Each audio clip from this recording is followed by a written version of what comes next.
ॐ ब्रह्मानन्दं परमसुखदं केवलं ज्ञानमूर्तिं द्वन्द्वातीतं गगनसदृशं तत्त्वमस्यादिलक्ष्यम् एकं नित्यं विमलमचलं सर्वधी साक्षिभूतं भावातीतं त्रिगुणरहितं सद्गुरुं तं नमामि।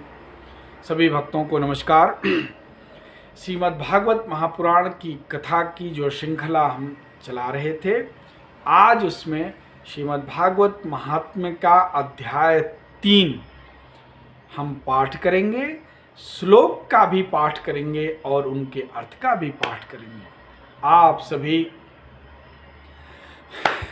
भगवान के भक्तों से आग्रह है कि इस श्रीमद् भागवत के पाठ को खुद सुने और समय मिले तो खुद भी श्रीमद् भागवत का पाठ करने की कोशिश करें। अथ तृतीयोऽध्यायः। नारद उवाच ज्ञानयज्ञं करिष्यामि शुकसहस्रकथोज्ज्वलम् भक्तिज्ञानविरागाणाम् स्थापनार्थं प्रयत्नतः कुत्र कार्यो मया यज्ञः स्थलं तद्वाच्यतामिह महिमा शुकसहस्रस्य वक्तव्यो वेदपारगैः कियद्दिवसै श्राव्या श्रीमद्भागवती कथा को विधिस्तत्र कर्तव्यो ममेदं ब्रुवतामितः। कुमारावचुः षडु नारद वक्ष्यामो विनम्राय विवेकिने गंगाद्वार समीपे तो तटमानन्दमामकं नाना ऋषिगणैर्जुष्टं देवसिद्ध निषेवितं नाना तरुलता किरणं नवकोमलवालुकं रम्ये कांत देशस्थं हेम पद्म सुसौरभं यत्समीपस्थ जीवानां वैरं चेतसि न स्थितं ज्ञानयज्ञस्त्वा तत्र कर्तव्यो ह्यप्रयत्नतः अपूर्वरसरूपा च कथा तत्र भविष्यति पुरस्थं निर्बलं चैव जराजीर्णकलेवरं तद्दप्यं च पुरस्कृत्य भक्तिस्त्रागमिष्यति यत्र भागवती वार्ता तत्र भक्त्यादिकं व्रजेत् कथा शब्दं समाकर्ण्य तात्रिकं तरुणायते। नारद जी कहते हैं, अब मैं भक्ति ज्ञान और वैराग्य को स्थापित करने के लिए प्रयत्नपूर्वक श्री सुखदेव जी के कहे हुए भागवत शास्त्र की कथा द्वारा उज्ज्वल ज्ञान यज्ञ करूंगा। यह यज्ञ मुझे कहाँ करना चाहिए? आप इसके लिए कोई स्थान बता दीजिए। आप लोग वेद के पारगामी हैं, इसलिए मुझे इस सुख शास्त्र की महिमा सुनाइए। यह भी बताइए कि श्रीमद् भागवत की कथा कितने दिनों में सुनानी चाहिए और उसके सुनने की क्या विधि है। सनकादि बोले, नारद जी आप बड़े विनीत और विवेकी हैं, सुनिए हम आपको ये सब बातें बताते हैं। हरिद्वार के पास आनंद नाम का एक घाट है, वहाँ अनेकों ऋषि रहते हैं तथा देवता और सिद्ध लोग भी उसका सेवन करते हैं।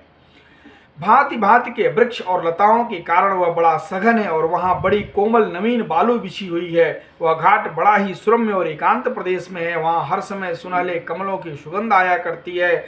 उसके पास रहने वाले सिंह, हाथी आदि परस्पर विरोधी जीवों के चित्त में भी बैर भाव नहीं है।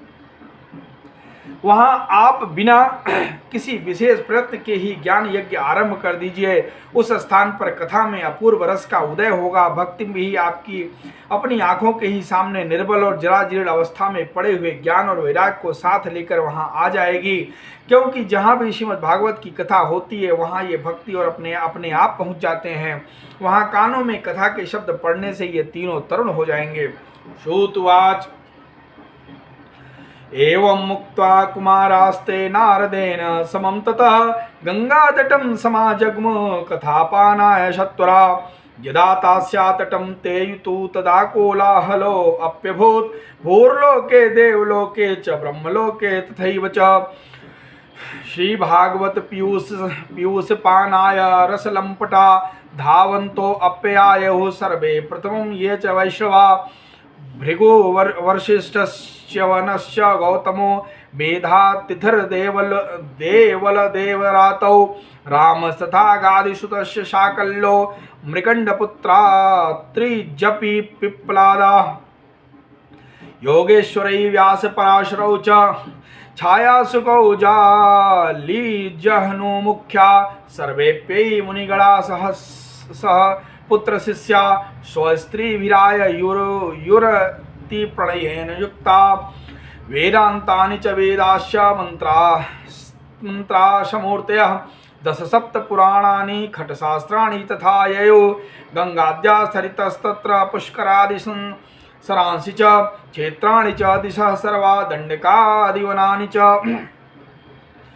नगादयो ययुस्तत्र देवगन्धर्वदानवा गुरुस्तत्त्वा तत्र नाया तान् भृगो सम्बोध्य चानयत् दीक्षिता नारदेनाथ दत्तमाशनमुत्तमं कुमारा वन्दिता सर्वै निषेधो कृष्ण च तत्परा वैष्णवाश्च विरक्ताश्च न्यासिनो ब्रह्मचारिणः मुखभागे स्थितास्ते च तदग्रे नारदः स्थितः एकभागे ऋषिगणास्तदन्यत्र दिवौकसः वेदोपनिषदो अन्यत्र तीर्थान्यत्र स्त्रियोऽन्यत्र जय शब्दो नमः शब्द शंख शब्द तथैव च चूर्णलाजा प्रसूनानां निक्षेप सुमहान् भूत विमानानि समारोह्य कियन्तो देवनायक कल्पवृक्ष प्रसूनैस्तान् सर्वांस्तत्र समाकिरण।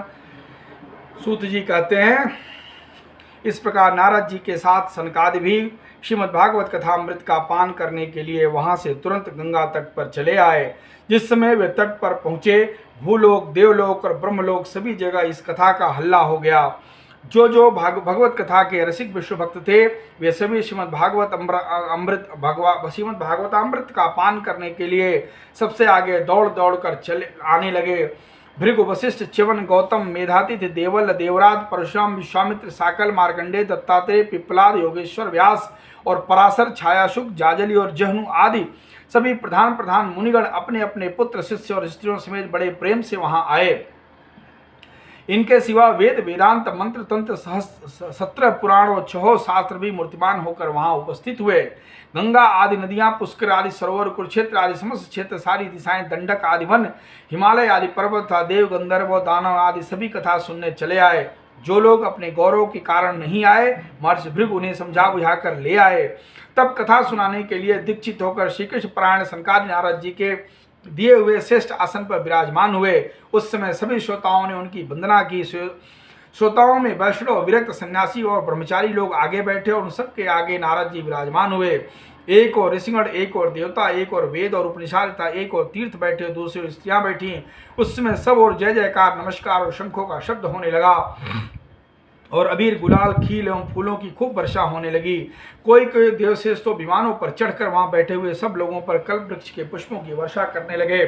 सूतवाच एवं तेषेचित्तेषु श्रीमद्भागवतस्य च माहात्म्यमुचिरे स्पष्टं नारदाय महात्मने।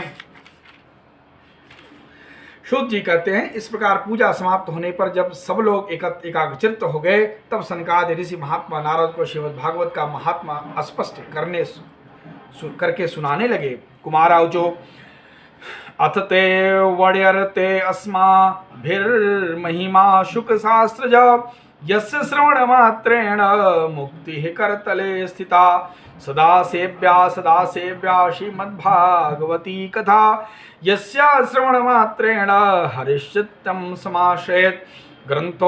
ग्रंथोऽष्टादश सहस्रो 12 स्कंद संहिता परीक्षिक शुक संवाद शृणु भागवतं च तत तावत् संसार चक्रेऽस्मिन् भ्रमते ज्ञानतः पुमान् यावत् कर्णगता नास्ति सुख शास्त्र कथा क्षणम् किं श्रुतैर्बहुर्भिः शास्त्रैः पुराणैश्च भ्रमावहै एवं भागवतं शास्त्रं मुक्तिदानेन गर्जति। कथा भागवतस्यापि नित्यं भवति यद्गृहे तद्गृहं तीर्थरूपं हि वसतां पापनाशनम् अश्वमेध सहस्राणि वाजपेय शतानि च सुखशास्त्र कथायाश्च कलां नार्हन्ति खोडसीम्। तावत् पापानि देहे अस्मिन् वसन्ति तपोधना यावन्न श्रूयते सम्यक् श्रीमद्भागवतं नरैः न गंगा न गया काशी पुष्करम न प्रयागकम् सुखशास्त्र कथायाश्च फलेन समतां नयेत् श्लोकार्धं श्लोकपादं वा नित्यं भागवतोद्भवम् पठस्य स्वमुखेनैव यदीच्छसि परां गतिं वेदातिर्वेदमाता च पौरुषं सूक्तमेव च त्रयी भागवतं चैव द्वादशाक्षर एव च द्वादशात्मा प्रयागश्च कालः संवत्सरात्मकः ब्राह्मणाश्च अग्निहोत्रं च शुरभिर्द्वादशी तथा तुलसी च वसन्तश्च पुरुषोत्तम एव च एतेषां तत्त्वतः प्रागैर्न पृथक् भावयिष्यते यस्य भागवतं शास्त्रं वाचयेदर्थतो अनिशं जन्मकोटिकृतं पापं नश्यते नात्र संशयः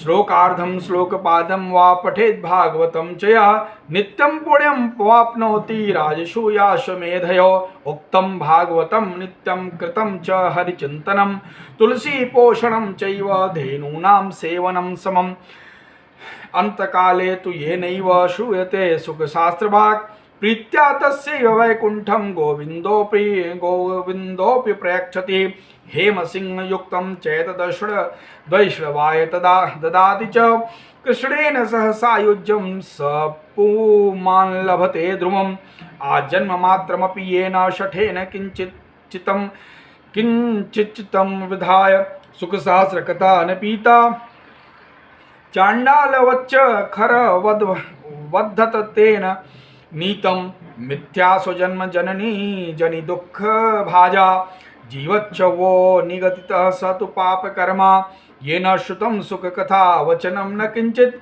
धिकं तं नरं पशुसमं भुवि भाररूपमेवं वदन्ति दिव्यदेव समाजमुख्या दुर्लभैव कथा लोके श्रीमद्भागवतोद्भवा कोटिजन्म समुत्थेन पुण्येनैव तो लभ्यते तेन योगनिधे धीमन् श्रोतव्याशा प्रयत्नतः दिनानां नियमो नास्ति सर्वदा श्रवणं मतद सत्येन ब्रह्मचर्येण सर्वदा श्रवणं मतम् असक्यता कलौ बोधौ विशेषोत्र शुकाज्ञा मनोवृत्ति जयश्चैव नियमाचरणं तथा दीक्षा कर्तुं शक्यत्वात् सप्ताह श्रवणं मत श्रद्धातः श्रवणे नित्यं माघे तावद्धि यत्फलं तत्फलं सुखदेवेन सप्ताह श्रवणे गतं मनसश्चाजयाद्रो गात् पुंसां वचैवायुषः विच्छयात् कलेर्दोष बहुत्वाच्च सप्ताह श्रवणं मतम् यत्फलं नास्ति तपसा न योगेन समाधिना अनासेन तत्सर्वं सप्ताह श्रवणो भवेत् यज्ञात् गर्जति सप्ताहो गर्जति व्रतात् तपसो गर्जति प्रोच्चैस्तीर्था नित्यं हि गर्जति योगात् गर्जति सप्ताहो ध्यानात् ज्ञानात् च गर्जति किं ब्रूमो गर्जनं तस्य रे गर्जति शनकादि ने कहा, अब हम आपको इस भागवत शास्त्र की महिमा सुनाते हैं। इसके श्रवण मात्र से मुक्ति हाथ लग जाती है। श्रीमद् भागवत की कथा का सदा सर्वदा सेवन आस्वादन करना चाहिए। इसके श्रवण मात्र से श्री हरि हृदय में आ विराजते हैं। इस ग्रंथ में 18,000 श्लोक और 12 स्कंद हैं तथा श्री सुखदेव और राजा परीक्षित का संवाद है। आप यह भागवत शास्त्र ध्यान देकर सुनिए। यह जीव तभी तक अज्ञानवश इस संसार चक्र में भटकता है जब तक क्षण भर के लिए भी कानों में सुख शास्त्र की कथा नहीं पड़ती। बहुत से शास्त्र और पुराण सुनने से क्या लाभ है, इससे तो व्यर्थ का भ्रम बढ़ता है। मुक्ति देने के लिए तो एकमात्र भागवत शास्त्र ही गरज रहा है। जिस घर में नित्य प्रति श्रीमद् भागवत की कथा होती है वह तीर्थ रूप हो जाता है और जो लोग उसमें रहते हैं उसके सारे पाप नष्ट हो जाते हैं। हजारों अश्वमेध और सैकड़ों वाजपेयी यज्ञ इस सुख शास्त्र की कथा का 16वां अंश भी नहीं हो सकते। तपोधनों, जब तक लोग अच्छी तरह श्रीमद् भागवत का श्रवण नहीं करते तभी तक उनके शरीर में पाप निवास करते हैं। फल की दृष्टि से इस सुख शास्त्र की कथा गंगा, गया, काशी, पुष्कर या प्रयाग कोई तीर्थ भी नहीं कर सकता। यदि आपको परम गति की इच्छा है तो अपने मुख से श्रीमद् भागवत के आधे अथवा चौथाई श्लोक का भी नित्य पूर्वक पाठ कीजिए। ओंकार, गायत्री, पुरुष सूक्त, तीनों वेद, श्रीमद् भागवत, ओम नमो भगवते वासुदेवाय, यह द्वादशाक्षर मंत्र 12 मूर्तियों वाले श्री सूर्य भगवान, प्रयाग, संवत्सर स्वरूप, काल, ब्राह्मण, अग्निहोत्र, गो, द्वादशी तिथि, तुलसी, वसंत ऋतु और भगवान पुरुषोत्तम, इन सब में बुद्धिमान लोग वस्तुतः कोई अंतर नहीं मानते। जो पुरुष अहर्निश अर्थ सहित श्रीमद् भागवत शास्त्र का पाठ करता है उसके करोड़ों जन्मों का पाप नष्ट हो जाता है, इसमें तनिक भी संदेह नहीं है। जो पुरुष नित्य प्रति भागवत का आधा या चौथाई श्लोक भी पढ़ता है उसे राजसूय और अश्वमेध यज्ञों का फल मिलता है। नित्य भागवत का पाठ करना, भगवान का चिंतन करना, तुलसी को सींचना और गौ की सेवा करना, ये चारों समान हैं। जो पुरुष अंत समय में श्रीमद् भागवत का वाक्य सुन लेता है उस पर प्रसन्न होकर भगवान उसे वैकुंठ धाम देते हैं। जो पुरुष इसे सोने के सिंहासन पर रखकर विश्व भक्त को दान करता है वह अवश्य ही भगवान का सायुज्य प्राप्त करता है। जिस दुष्ट ने अपनी सारी आयु में चित्त को एकाग्र करके श्रीमद् भागवतामृत का थोड़ा सा भी रसास्वादन नहीं किया उसने तो अपना सारा जन्म चांडाल और गधे के समान व्यर्थ ही गंवा दिया। वह तो अपनी माता को प्रसव पीड़ा पहुंचाने के लिए ही उत्पन्न हुआ है। जिसने इस सुख शास्त्र के थोड़े से भी वचन नहीं सुने वह पापात्मा तो जीता हुआ ही मुर्दों के समान है। पृथ्वी के भार स्वरूप उस पशुतुल्य मनुष्य को धिक्कार है। यूं स्वर्गलोक में देवताओं में प्रधान इंद्रादि कहा करते हैं। संसार में श्रीमद् भागवत की कथा का मिलना अवश्य ही कठिन है। जब करोड़ों जन्मों का पुण्य होता है तभी इसकी प्राप्ति होती है। नारद जी, आप बड़े ही बुद्धिमान और योगनिधि हैं। आप प्रयत्न पूर्वक कथा का श्रवण कीजिए। इसे सुनने के लिए दिनों का कोई नियम नहीं है, इसे तो सर्वदा ही सुनना अच्छा है। इसे सत्य भाषण और ब्रह्मचर्य पालन पूर्वक सर्वदा ही सुनना श्रेष्ठ माना गया है, किंतु कलयुग में ऐसा होना कठिन है। इसलिए इसकी सुखदेव जी ने जो विशेष विधि बताई है वह जान लेनी चाहिए। कलयुग में बहुत दिनों तक चित्त की वृत्तियों को वश में रखना, नियमों में बंधे रहना और किसी पुण्य कार्य के लिए दीक्षित रहना कठिन है। इसलिए सप्ताह श्रवण की विधि है। श्रद्धा पूर्वक कभी भी श्रवण करने से अथवा माघ मास में श्रवण करने से जो फल प्राप्त होता है वही फल श्री सुखदेव जी ने सप्ताह श्रवण में निर्धारित किया है। मन के असंयम, रोगों की बहुलता और आयु की अल्पता के कारण तथा कलयुग में अनेकों दोषों की संभावना से ही सप्ताह श्रवण का विधान किया गया है। जो फल तप, योग और समाधि से प्राप्त नहीं हो सकता वह सर्वांग रूप में सप्ताह श्रवण से सहज में ही मिल जाता है। सप्ताह श्रवण यज्ञ से बढ़कर, व्रत से बढ़कर है, तप से कहीं बढ़कर है, तीर्थ सेवन से तो सदा ही बड़ा है, योग से बढ़कर है, यहाँ तक कि ध्यान और ज्ञान से भी बढ़कर है। अजी, इसकी विशेषज्ञता का कहाँ तक वर्णन करें, यह तो सभी से बढ़ चढ़ कर है।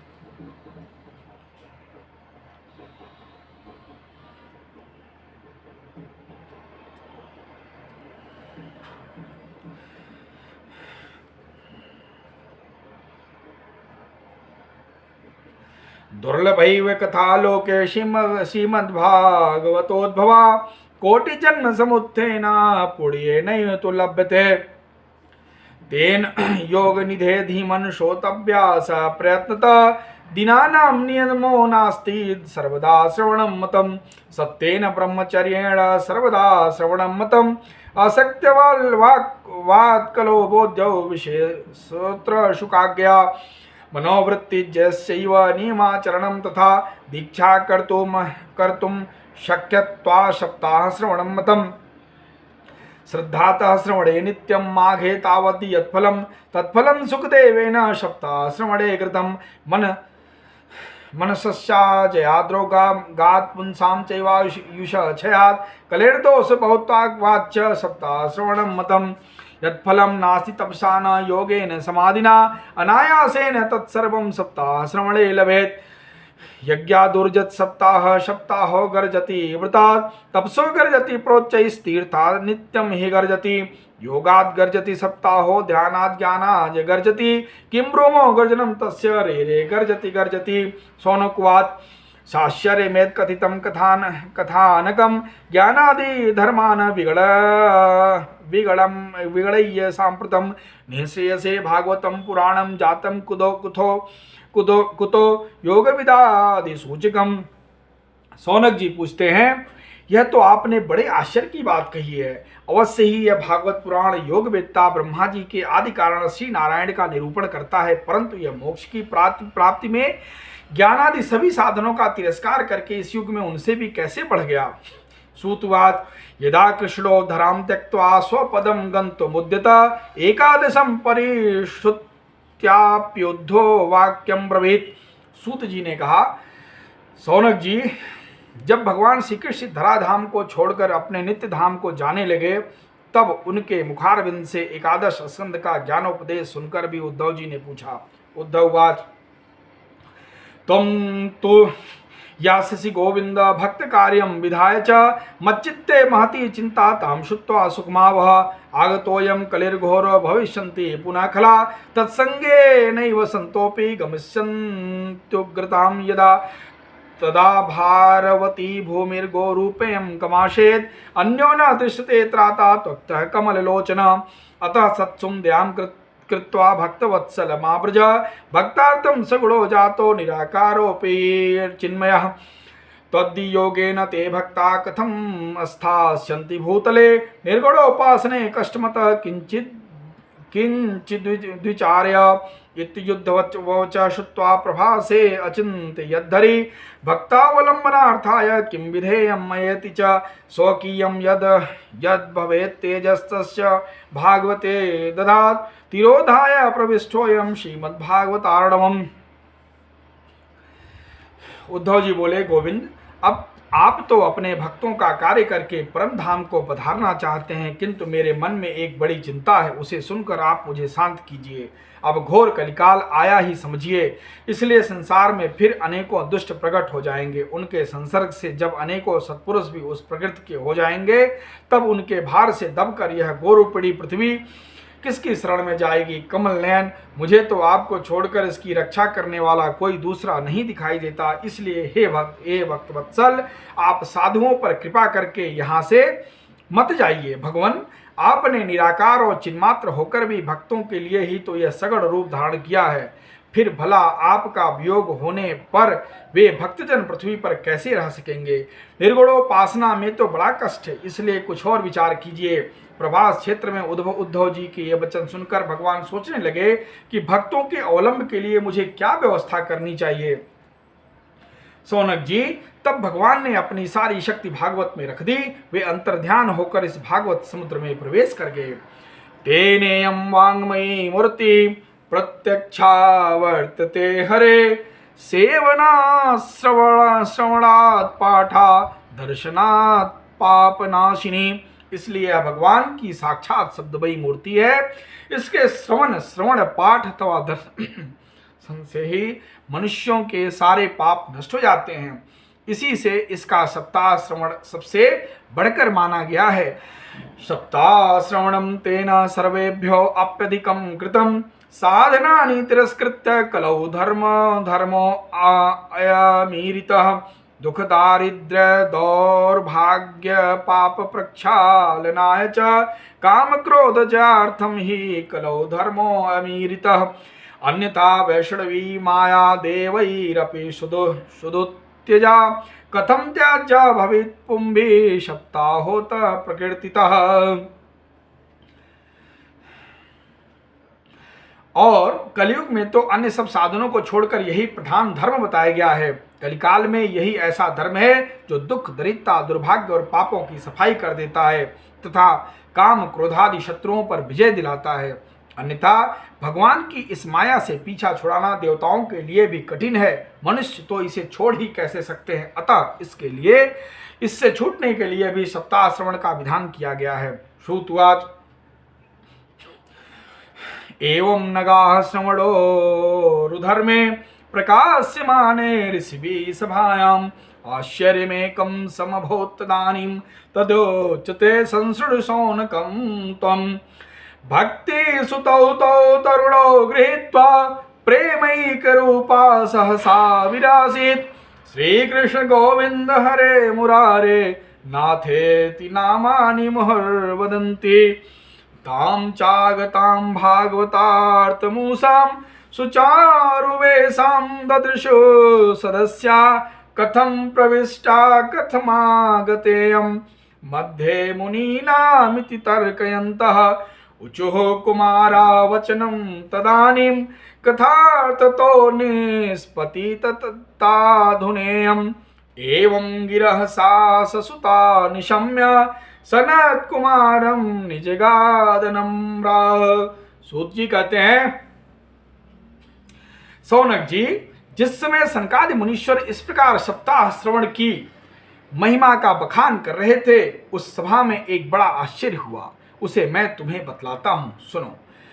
वहां तरुणा अवस्था को प्राप्त हुए अपने दोनों पुत्रों को साथ लिए विशुद्ध प्रेम रूपा भक्ति बार बार श्री कृष्ण गोविंद हरे मुरारे हे नाथ नारायण वासुदेवा आदि भगवान नामों का उच्चारण करती हुई अकस्मात प्रकट हो गई। सभी सदस्यों ने देखा कि परम सुंदरी भक्ति रानी भागवत के अर्थों का आभूषण पहने वहां पधारी। मुनियों की उस सभा में सभी यह तर्क वितर्क करने लगे कि ये यहाँ कैसे आई, कैसे प्रविष्ट हुई।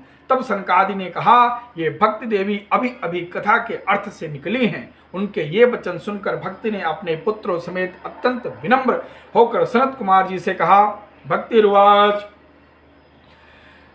भवाद्भिराद्वै कृतास्मि पुष्टा कली प्रष्टापि कथारसेना वाहं तु तिष्ठाम्यधुना ब्रुवन्तु ब्राह्मा इदं तां गिरिमुचिरेते। भक्ति बोली, मैं कलयुग में नष्ट प्राय हो गई थी। आपने कथामृत से सींचकर मुझे फिर पुष्ट कर दिया। अब आप यह बताइए कि मैं कहाँ रहूं।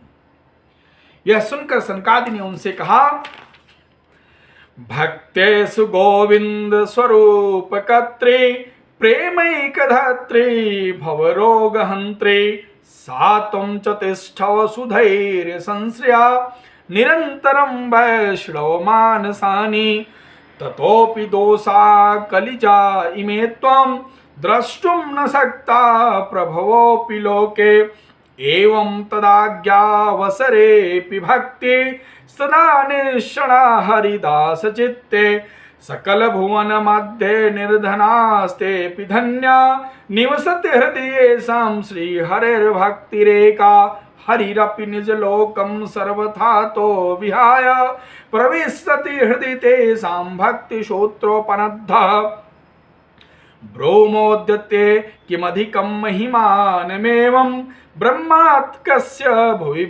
भागवतामिधस्य यत संश्रयान्नि गदिते लभते सुभक्ता श्रोतापि कृष्ण समता मल मन्य धर्मयी।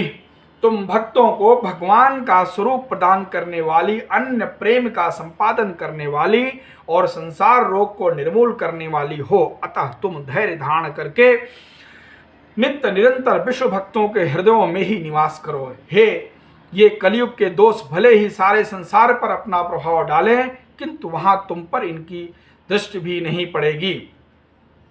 इस प्रकार उनकी आज्ञा पाते ही भक्ति तुरंत भगवत भक्तों के हृदयों में जा विराजी। जिनके हृदय में एकमात्र श्रीहरि की भक्ति निवास करती है, वे त्रिलोकी में अत्यंत निर्धन होने पर भी परम धन्य है, क्योंकि इस भक्ति की डोरी से बंधकर तो साक्षात भगवान भी अपना परम धाम छोड़कर उनके हृदय में आकर बस जाते हैं। भूलोक में यह भागवत साक्षात परब्रह्म का विग्रह है। हम इसकी महिमा कहाँ तक वर्णन करें। इसका आश्रय लेकर इसे सुनाने से तो सुनने और सुनाने वाले दोनों का ही भगवान श्री कृष्ण की समता, दोनों को ही भगवान श्री कृष्ण की समता प्राप्त हो जाती है। अतः इसे छोड़कर अन्य धर्मों से क्या प्रयोजन है। इति श्री पद्म पुराणे उत्तरखंडे श्रीमद् भागवत महात्म्ये भक्ति कष्ट निवर्तनम नाम तृतीयोऽध्यायः। बोले श्री कृष्ण गोविंद हरे मुरारे हे नाथ नारायण वासुदेव। श्री कृष्ण गोविंद हरे मुरारे हे नाथ नारायण वासुदेव। कृष्णाय वासुदेवाय हरे परमात्मने प्रणतः क्लेशनाशाय गोविंदाय नमो नमः। गुरुर्ब्रह्मा गुरुर्विष्णु गुरुदेवो महेश्वरः गुरुदेव परब्रह्म तस्मै श्री गुरवे नमः। बोले वृंदावन बाके बिहारी लाल की जय, राधा रानी की जय, श्रीमद् भागवत भगवान की जय, सुखदेव जी महाराज की जय, यमुना मैया की जय, अपने अपने सदगुरुदेव भगवान की जय। जय जय श्री राधे। हरि ओम। ओम नमो भगवते वासुदेवाय।